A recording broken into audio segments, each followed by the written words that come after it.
समंदर दिन की रोशनी में जितना खूबसूरत लगता है, उससे कई ज्यादा हसीन रात के अंधेरे में लगता है।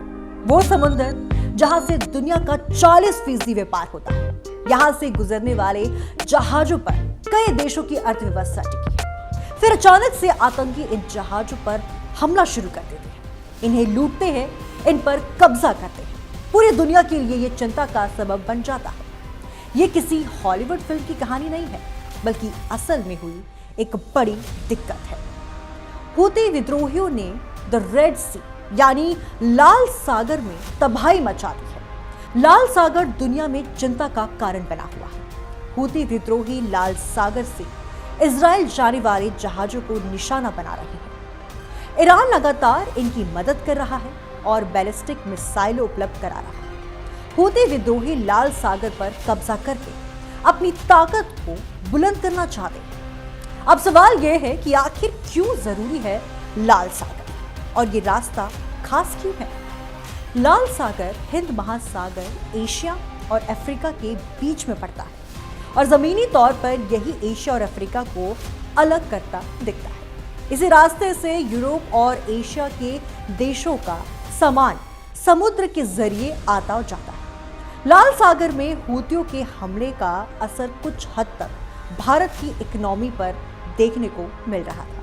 हूतियों के रवैयों को देखने के बाद में इस समय शिपिंग कंपनियां लाल सागर से होकर जाने से भी घबरा रही है। इसके अलावा इस समय वो सभी दूसरे रूट के जरिए अपने माल को भेज रहे हैं, जिसका असर शिपिंग कास्ट पर भी देखने को मिल रहा है।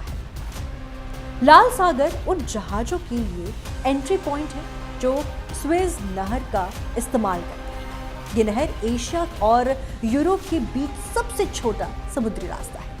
कई रिपोर्ट्स के मुताबिक इसी रूट से हर साल $1 ट्रिलियन से भी ज्यादा का बिजनेस होता है। भारत की बात करें तो हमारा 20% से भी अधिक एक्सपोर्ट इस नहर के जरिए रेड सी से होकर गुजरता है।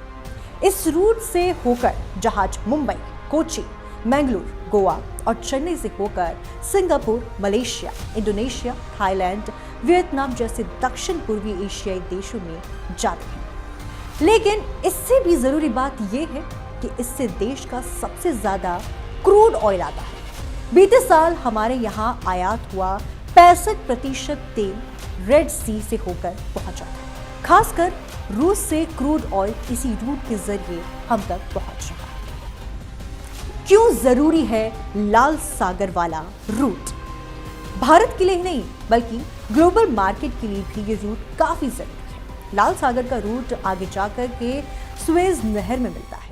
इस रूट के जरिए ही यूरोप और एशिया को जोड़ने का काम किया जाता है। फिलहाल ग्लोबल मार्केट के लिए ये रूट काफी जरूरी है। अगर लाल सागर का रूट बंद हो जाता है तो शिपिंग कंपनियों को यूरोप, एशिया के बीच व्यापार करने के लिए लंबे रूट का सहारा लेना पड़ेगा, जिससे कॉस्ट में भी इजाफा हो जाएगा। लंबे रूट की वजह से शिपिंग कंपनियों की कॉस्ट भी 30 से 40% तक बढ़ सकती है। इसके साथ ही माल आने में भी 10 से 15 दिन का समय लग सकता है।